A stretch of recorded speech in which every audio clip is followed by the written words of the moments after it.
क्यों नहीं लोग बात करते इस बारे में? बात करने का देखिए बहुत सारी चीज़ें हैं, कुछ टैबू मान लीजिए, कुछ स्टिग्मा मान लीजिए। आप अब शाम अगर कहीं आप शाम को डिनर में जा रहे हैं, कहीं पार्टी में जा रहे हैं, कोई भी टेबल बैठा हुआ आदमी बड़े आराम से बोलेगा मेरे को शुगर है, मेरे को मीठा मत दो, या मेरे को हाइपरटेंशन है, मुझे थोड़ा नमक कम दो।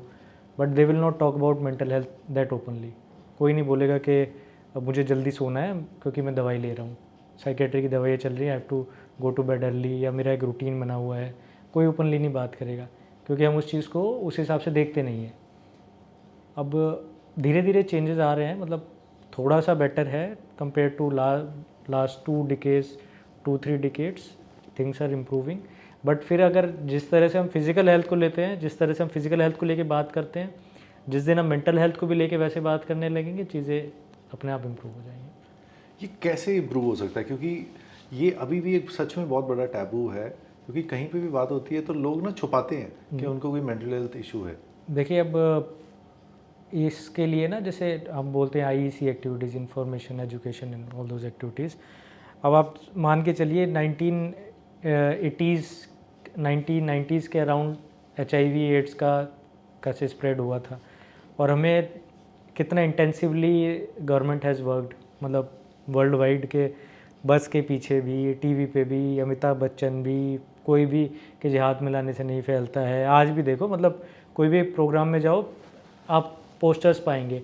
तो उससे क्या हुआ है, 40-50 साल के बाद we don't feel that uncomfortable if a person is sitting with us. कोई HIV पॉजिटिव है, we don't really bother about it, है ना। Very true. तो टाइम लगता है, 30-40 साल में हमने कर लिया। अगर उस हिसाब से इंटेंसिव लेवल पे अगर हर तरह से, not just the government is doing there part, local level पर भी अगर हम इसके बारे में बात करें तो ये इन्फॉर्मेशन, अब जैसे मान लीजिए स्कूल्स में, अब हम जाते हैं स्कूल्स में, अगर हम बच्चों को बता रहे हैं, स्कूल हर जगह पोस्टर्स लगे हों, जैसे बाकी बीमारियों के टीबी के लिए लगे रहते हैं, डेंगू मलेरिया के लिए लगे रहते हैं, HIV, डायबिटीज़, हाइपरटेंशन, जैसे उनके लिए लोग एडवोकेट्सी करते हैं, जैसे उनके लिए प्रचार करते हैं, अगर वैसा मेंटल हेल्थ के लिए भी ओपनली होने लगे तो हो सकता है, वी कैन डेफिनेटली अचीव। लेकिन अभी जैसे मैं बोल रहा हूँ कि पिछले 1-2 दशक, पिछले 1 और 2 डिकेड्स में ही हमने थोड़ा इस बारे में फोकस किया है, तो इवेंचुअली नेक्स्ट 10 लोग ईयर्स थोड़ी लेबलिंग ज़्यादा कर देते थे, अभी भी करते हैं कि जैसे पागल है, इसका दिमाग खराब हो गया, ऐसी ऐसी चीज़ें। लेबलिंग तो हर चीज़ की हो जाती है। अब देखिए पहले आप डिसेबिलिटी को ले लीजिए, कहाँ से नाम चेंज हुआ, पहले विकलांग, अपंग, अब उनको डिसेबल्ड, अभी उनको स्पेशली एबल्ड बोलते हैं। तो एक तरह से हमने, अगर हम उसको नॉर्मल बोलचाल की भाषा में ले आएंगे, ठीक है, हमने विकलांगता, लंगड़ापन ये सब कहना बंद ही कर दिया, हम बोलते हैं specially abled child, special child, है ना। अगर किसी को मेंटल रिटार्डेशन भी है, या फिर कोई किसी को कोई भी डिफॉर्मिटी है, वी डोंट कॉल इट कि लंगड़ा हो गया, अंधा हो गया, we call them this is a specially abled person. तो वैसे ही ये सारी चीज़ें तो एक तरह से वोकेबलरी में आ गई हैं हमारे ना, कि किसी को अगर हमें रिडिक्यूल करना है तो पागल है क्या, तो बेवकूफ़ है क्या, कहते हैं कि पागल खाने भेज दो, हाँ, ऐसी बात। वो चीज़ें ना, मतलब हमने इतने ज़्यादा उसमें डेरोगेटरी टर्म में ऐसे यूज़ करनी शुरू कर दी हैं कि गाली की तरह हो गया है जी।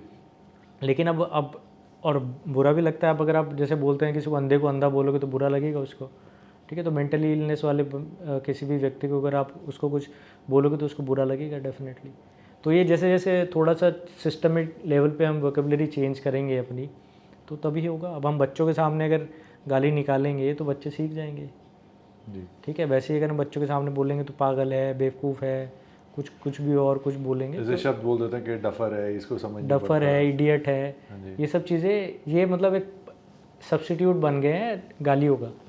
सही बात है ना, ग्लोरीफाइड गालियां एक्सेप्टेबल, ग्लोरीफाइड सोशली गालियाँ, एक्सेप्टेबल, जो कि मान लीजिए आप रोड रेज में आप गालियाँ निकाल रहे हो, वो अगर वैसा गुस्सा आपको घर में आए तो आप ऐसी गालियाँ तो नहीं दोगे, तो उसके लिए आपने ये वर्ड्स निकाल लिए। Very true.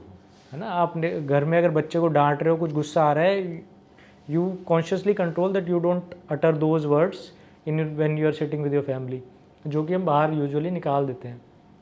कोई भी व्यक्ति गुस्से में मतलब निकालते ही गालियाँ, लेकिन हम घर में घुसते हैं तो वो वर्ड्स हम इससे सब्स्टिट्यूट कर देते हैं।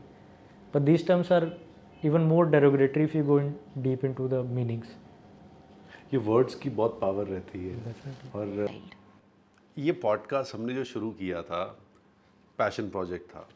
बीइंग अ ब्रॉडकास्टर, मुझे सुनना जानना बहुत अच्छा लगता है, और जितनी भी पर्सनालिटीज़ आप हमारे शो में देखते हैं, they are well thought of, well chosen, very positive and impactful personalities.